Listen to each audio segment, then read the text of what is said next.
Welcome to the shooting show. This week we return to the last week of the rodeo season for me to put a final beast in the larder. Plus we bring you all the latest news from the shooting world.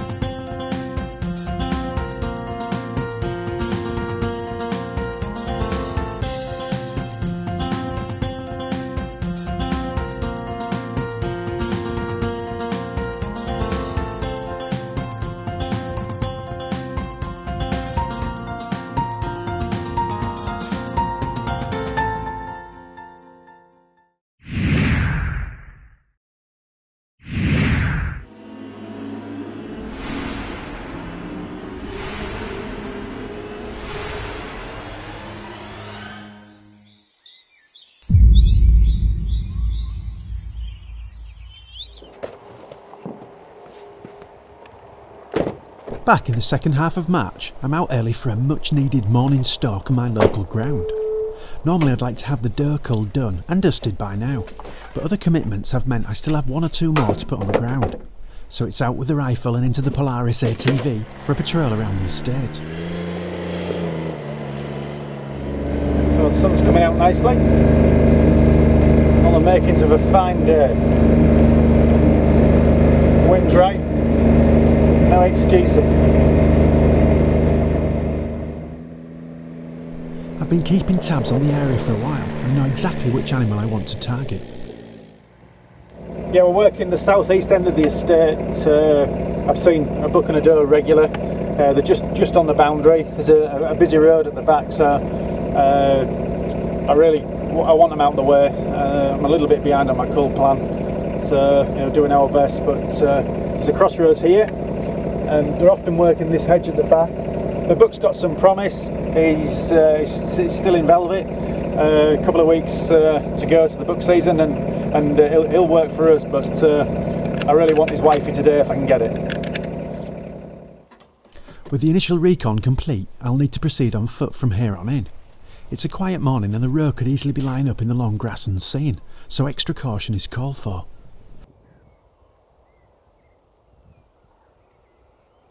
Sticking to the hedge lines, I take it slowly, glassing and stalking in turn. And my earlier intelligence gathering missions have paid off, as I end up in exactly the right place.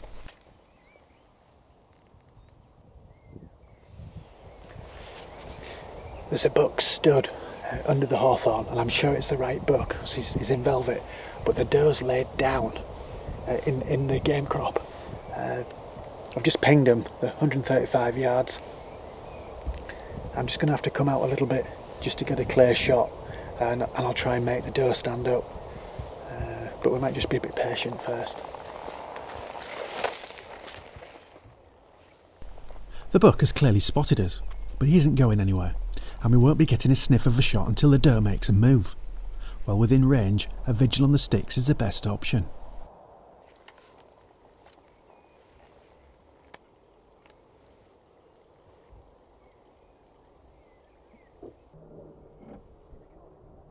I glass the doe in an attempt to spot any movement whatsoever, but there's nothing.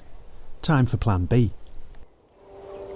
I'm going to have to try and get it to stand up and not frighten him, so I'll just try a whistle.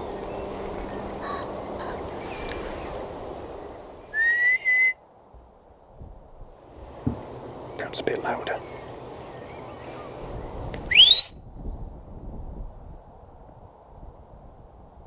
I might be out of luck, the doe doesn't react to the whistle. Luckily, the buck does, and the doe soon follows him, giving me a split-second chance at a shot.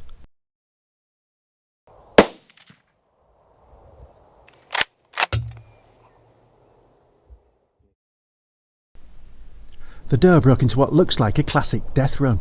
Heading to the shot location, I spot some clear exit damage. The RWS round has done its job well, despite severing a hawthorn sapling during its flight. There's a clear blood trail, and I can only conclude that she hasn't gone far. It's not long before we find her stone dead.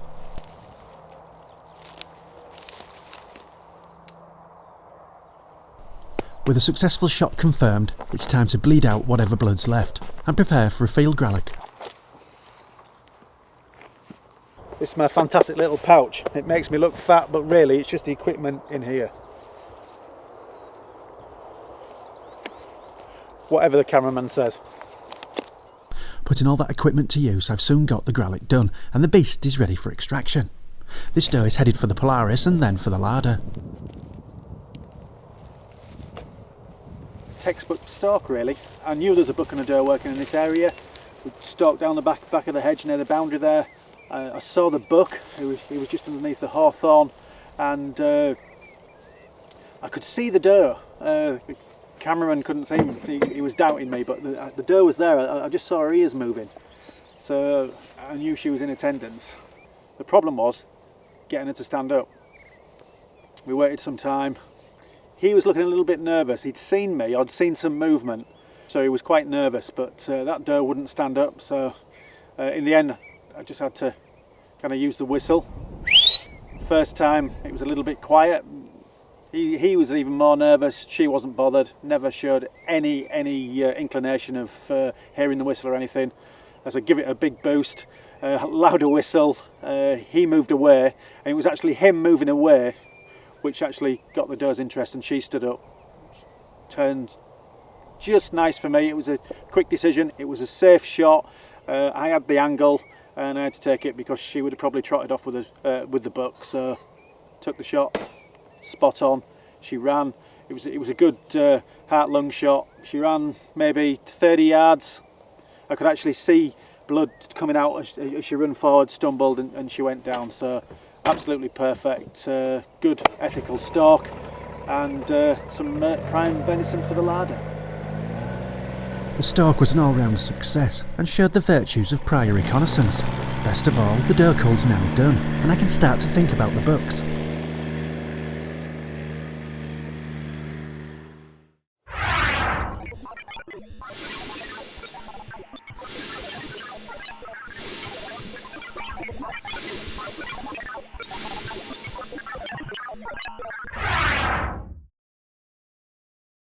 A last chance rodo for me there.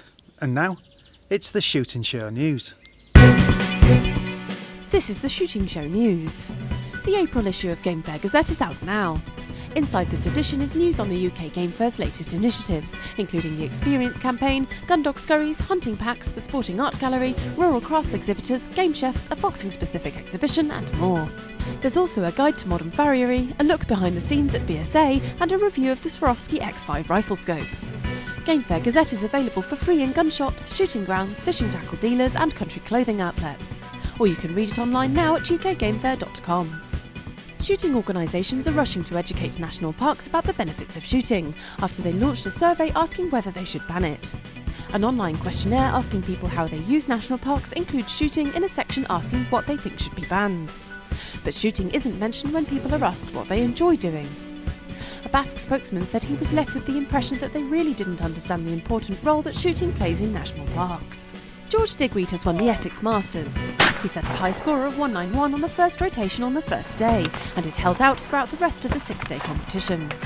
George wasn't around to collect his prize because he was off at Fitask Italian Grand Prix at the weekend.